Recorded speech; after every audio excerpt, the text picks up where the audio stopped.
Bienvenue dans cette nouvelle capsule. Aujourd'hui, nous abordons un sujet qu'il est délicat pour vous d'aborder avec vos ados, mais auquel il va falloir faire face parce qu'ils vont devoir, en tout cas eux, faire face un jour ou l'autre, le sujet de la drogue. À la fin de cette vidéo, donc, vous saurez comment faire pour parler de ce sujet sensible avec vos ados. Nous vivons dans un monde où la drogue, bien qu'interdite, circule beaucoup dans les lieux où les ados sont regroupés, nous le savons. Ça peut être le lycée, les concerts ou tout simplement les sorties entre amis également. Donc tous ces endroits en fait vont être propices malheureusement à la découverte de la drogue par votre ado. La drogue, c'est un phénomène qui touche le monde entier, parce que naturellement, tout ce qui est interdit, naturellement, ça donne envie aux humains de faire ce qui est interdit. Selon l'Observatoire européen des drogues et des toxicomanies, je vais y arriver, toxicomanie, il y a environ 26,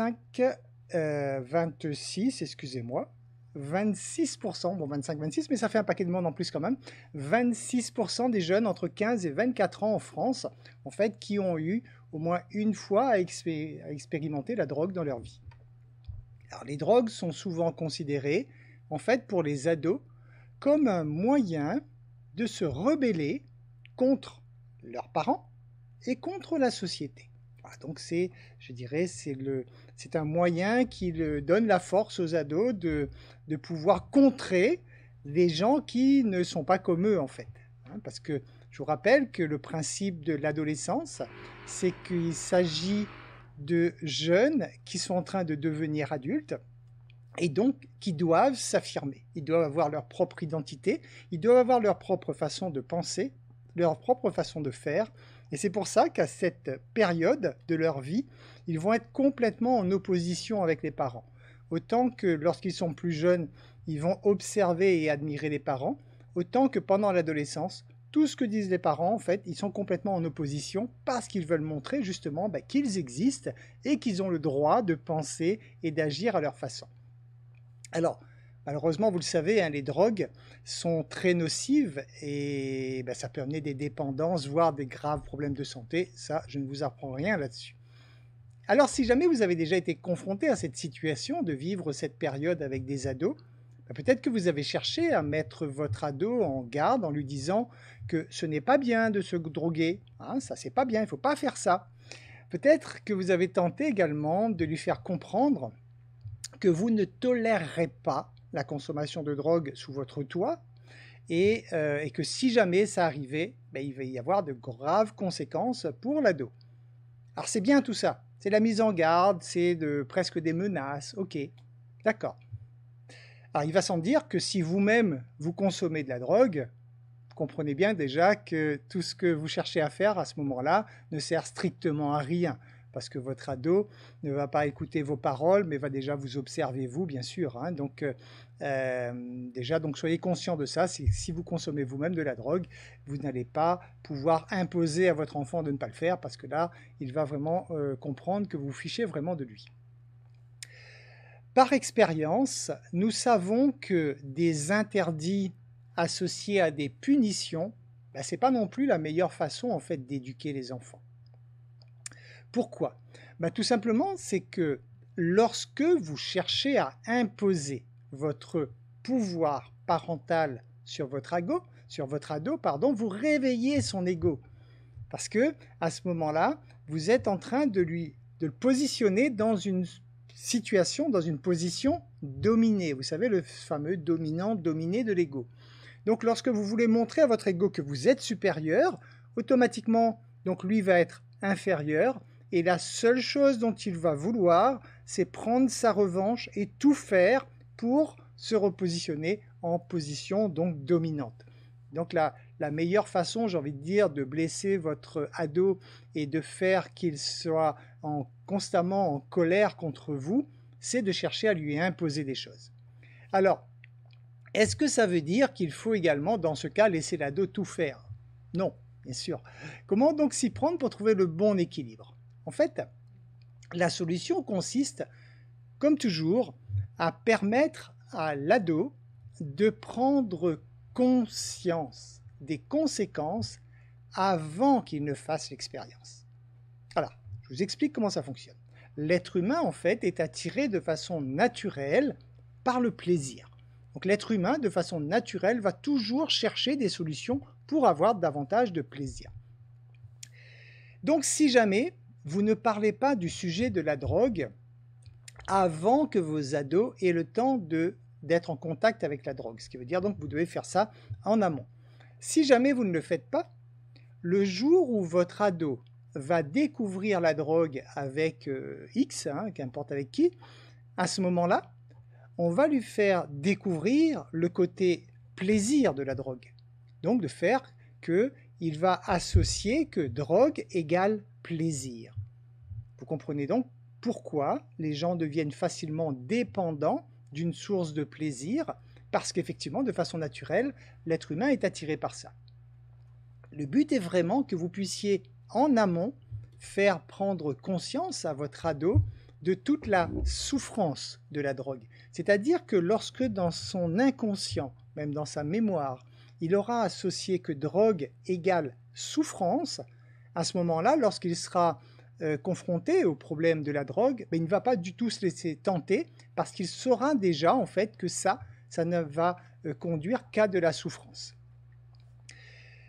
Donc ça, c'est vraiment un point extrêmement important et vous devez prendre les devants. Donc vous devez faire ça effectivement pratiquement à la période pré-adolescence pour être certain que votre ado est déjà préparé justement. En fait, avant effectivement d'arriver à l'adolescence, vous pouvez déjà commencer à en parler dès 8 ans. Vous pouvez déjà aborder le sujet, 8-10 ans, c'est parfait pour que justement dans l'inconscient de votre enfant, il a déjà associé que la drogue égale souffrance et donc il ne veut pas souffrir, il ne va pas être attiré par la drogue tout simplement. Alors évidemment tout ça, ça va être plus facile à mettre en place si vous avez déjà instauré entre votre enfant et vous une relation de confiance. Je rappelle que pour mettre en place une relation de confiance, vous ne devez pas vous braquer contre votre ado à chaque fois qu'il vous dit quelque chose. C'est la meilleure façon de perdre sa confiance. Vous ne devez pas juger votre ado ou votre enfant sur sa façon de penser ou sa façon d'agir parce qu'il est tout simplement en train d'expérimenter la vie. L'adolescence, c'est certainement le moment de la vie où l'ego est au plus fort. Pourquoi? Parce que, comme je vous l'ai expliqué, tout simplement, c'est que l'ado doit s'affirmer pour devenir adulte. Donc, il va devoir vraiment, même si quelquefois il serait d'accord avec vous, il va falloir qu'il montre son opposition pour son estime de lui-même, pour prendre conscience donc qu'il existe à part entière, il va être en opposition juste pour vous montrer qu'il a le droit d'être comme ça. Si vous vous rebellez contre votre ado, donc vous n'acceptez pas cette façon de faire, obligatoirement, vous allez d'une part créer des conflits et vous allez surtout briser la confiance entre votre ado et vous. Et s'il y a une chose essentielle que vous devez protéger pendant l'adolescence, c'est bien le climat de confiance qu'il y a donc entre votre ado et vous. Concrètement, comment faire? Il va falloir commencer tout d'abord donc de parler à vos ados, à votre ado, des conséquences de la consommation de drogue. Alors pour cela, faites vous-même des recherches, préparez votre speech en fait, n'improvisez pas. Dites-vous, tiens, je vais tel jour parler de ce sujet à mon ado, donc je vais préparer, comme n'importe quelle réunion professionnelle, ça se prépare bien sûr, donc préparez votre speech, vous allez faire des recherches sur le net, vous allez chercher des sites que vous pourriez mettre en favori ou des choses comme ça, vraiment en gardant en ligne de mire que ce qui est important. Vous savez qu'à chaque fois que vous faites quelque chose, vous devez avoir un objectif précis. Dites-vous que là, votre objectif précis, c'est de faire prendre conscience à votre ado de toute la souffrance de la drogue. Donc là, vous avez vraiment de quoi aller chercher partout. Si vous avez même la possibilité de faire visiter vos enfants des endroits où on voit toute la déchéance, j'ai envie de dire, de la drogue, faites-le aussi. Il faut vraiment que l'enfant puisse prendre conscience de tout cet aspect souffrance. Si ça, ce n'est pas fait, si vous négligez cette partie, que vous n'osez pas en parler, que vous dites que c'est un sujet tabou, etc., malheureusement pour vous, votre enfant risque de découvrir l'aspect plaisir de la drogue et à ce moment-là, ça risque de ne pas être simple pour qu'il puisse s'en sortir après. Faites savoir également donc à vos ados qu'ils peuvent venir vous voir s'ils ont des questions, bien sûr, hein, ou des préoccupations concernant les drogues. Il faut vraiment que vous soyez à leur écoute. Et ça, vous devez le mettre en place depuis tout jeune. Lorsque votre enfant vous pose une question, d'une part, ne vous fichez pas de lui, parce que s'il se sent humilié, il ne va plus tout simplement vous poser la question, vous poser de questions. Ne parlez pas de ses secrets à d'autres personnes, parce que là, il va se sentir trahi. Hein. Donc, dans votre relation avec votre enfant, vous allez inconsciemment réveiller ses blessures. Si vous avez déjà une approche des blessures et que vous avez pu déjà cerner la blessure de votre enfant, ça vous sera déjà plus facile de voir comment vous exprimer envers votre ado, comment vous comporter tout simplement avec votre enfant. Je dis plutôt enfant et non pas spécialement ado, parce que ça commence depuis l'enfance, pour vraiment que votre enfant puisse vous poser des questions en toute confiance, sans être jugé, sans être critiqué et tout cela. Apportez votre soutien, bien sûr, également à vos ados. Hein, montrez-leur que vous êtes là, quoi qu'il arrive. Hein, vous êtes toujours là, à leur écoute. Votre ado est en train de devenir adulte. Il est en train de découvrir petit à petit le monde de l'adulte.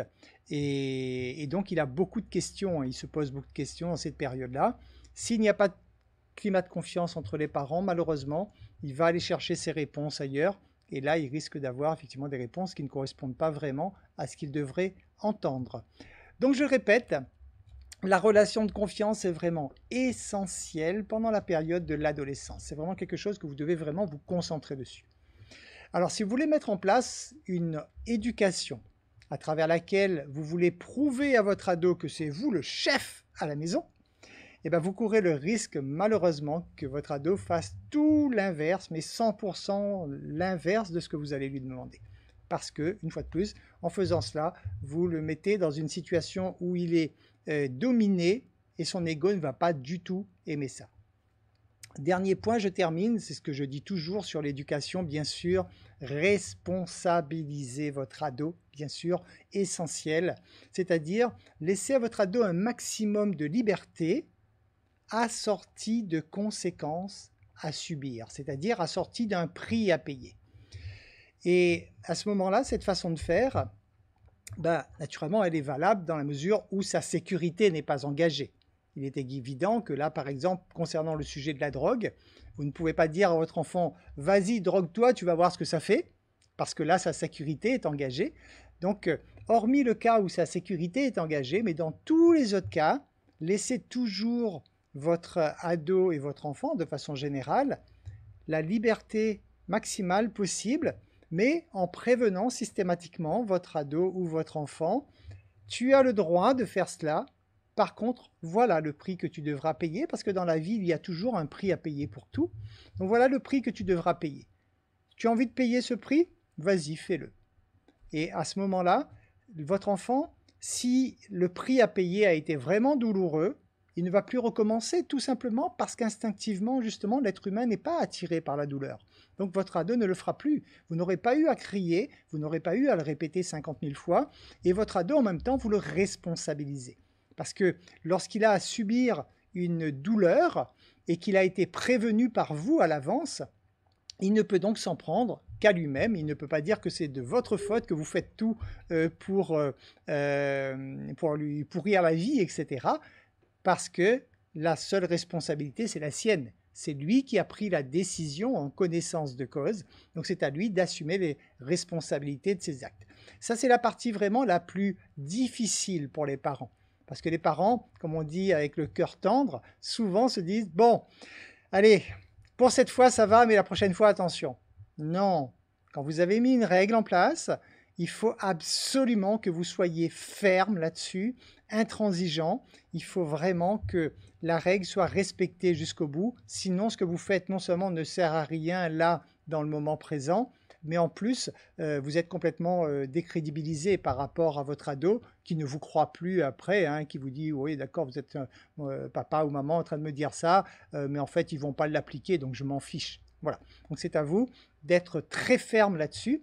Soyez en fait très doux, dans le sens que vous devez donner énormément d'amour à vos enfants parce qu'ils en ont besoin, bien sûr. Soyez très doux, mais soyez en même temps très ferme sur ce qui a été convenu au préalable. Donc, c'est-à-dire sur les règles établies à la maison, vous devez vraiment être très ferme là-dessus. Voilà, j'espère que ces conseils vous seront utiles, donc bien plus facile à appliquer si effectivement vous avez des enfants qui sont encore dans l'âge préadolescence ou voire même encore des enfants. C'est beaucoup plus facile de le prendre très tôt. Si jamais vous avez déjà des ados, sachez que ça fonctionne aussi, bien sûr. Il va juste falloir peut-être redoubler d'énergie, surtout si cette relation de confiance n'est pas encore installée entre vous. Je vous remercie pour votre écoute et je vous dis à très bientôt dans une nouvelle capsule.